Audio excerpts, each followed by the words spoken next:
বাংলাদেশের ধনী জেলাগুলোর কথা উঠলে চোখে ভেসে ওঠে রাজধানী ঢাকা কিংবা বন্দর নগর চট্টগ্রামের কথা। তবে সময় ও পরিস্থিতি বদলেছে। ধনী জেলার তালিকায় উঠে এসেছে নোয়াখালী, কুমিল্লা কিংবা হবিগঞ্জের মতো জেলাগুলো। জেনে নিন বাংলাদেশের শীর্ষ 10 ধনী জেলা সম্পর্কে। নাম্বার 10, খুলনা জেলা। খুলনা জেলাকে বলা হয় সাদা স্বর্ণের শহর, বাংলাদেশের চতুর্থ বৃহত্তম জেলা। ধনী জেলার তালিকায় খুলনা জেলার নাম থাকার অন্যতম কারণ এই জেলার শিল্প এবং কৃষি। খুলনা থেকে বিদেশে প্রচুর পরিমাণে চিংড়ি রপ্তানি করা হয়। নম্বর 9, নারায়ণগঞ্জ জেলা। একসময় বাংলাদেশের শীর্ষ ধনী জেলা ছিল নারায়ণগঞ্জ, কিন্তু বর্তমানে কয়েক ধাপ পিছিয়ে জেলাটি 9 নম্বরে অবস্থান করছে। শীতলক্ষ্যা নদীর তীরে অবস্থিত নারায়ণগঞ্জে বহু শিল্প প্রতিষ্ঠান রয়েছে। অর্থকরী ফসল সোনালী আঁশ অর্থাৎ পাটের জন্য নারায়ণগঞ্জকে প্রাচ্যের ব্র্যান্ডি বলা হয়। বিশ্বের সবচেয়ে বড় পাটকল আদমজী পাটকল এই জেলাতেই অবস্থিত ছিল। নম্বর 8, গাজীপুর জেলা। বাংলাদেশের অন্যতম সম্ভাবনাময় একটি জেলা হল গাজীপুর। বাংলাদেশের অর্থনীতিতে এই জেলার অবদান অনস্বীকার্য। গাজীপুরে রয়েছে জাতীয় পর্যায়ের বিভিন্ন প্রতিষ্ঠানের সদর দপ্তর, 2টি ক্যান্টনমেন্ট ও দেশের একমাত্র হাইটেক পার্ক সহ বহু সংখ্যক সরকারি, স্বায়ত্তশাসিত ও বেসরকারি প্রতিষ্ঠান এবং ক্ষুদ্র, মাঝারি ও ভারী শিল্প কারখানা এই জেলায় অবস্থিত। এছাড়াও দেশে তৈরি পোশাক শিল্পের বিরাট অংশ গাজীপুর কেন্দ্রিক। নম্বর 7, মানিকগঞ্জ জেলা। ধনী জেলার তালিকায় এ জেলার নাম আসার অন্যতম কারণ এর শক্তিশালী অর্থনীতি। মানিকগঞ্জের বেশিরভাগ মানুষ ব্যবসার সাথে জড়িত।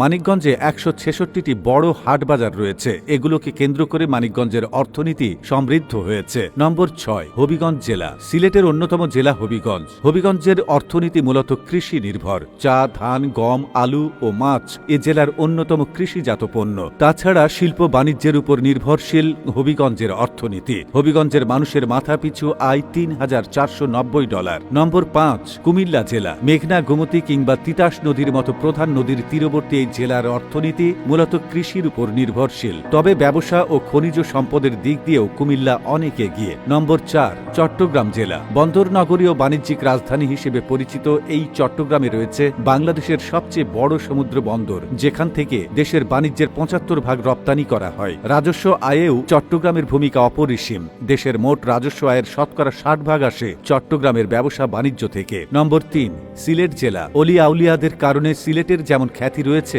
সমৃদ্ধ অর্থনীতির জন্যও সিলেটের তেমনই খ্যাতি রয়েছে। সিলেটের বেশিরভাগ মানুষ প্রবাসী থাকায় তারা দেশের রেমিটেন্স বৃদ্ধিতে বড় ভূমিকা পালন করেন। এছাড়াও চা শিল্প, কৃষি ও মৎস্য হল সিলেটের অর্থনীতির অন্যতম চালিকা শক্তি। নম্বর 2, নোয়াখালী জেলা। বাংলাদেশের অর্থনীতিতে নোয়াখালীর অবদান অনেক। এ জেলার অর্থনীতির 40% আসে কৃষি থেকে। এছাড়াও নোয়াখালীর বেশিরভাগ মানুষ ব্যবসায়ের সাথে জড়িত।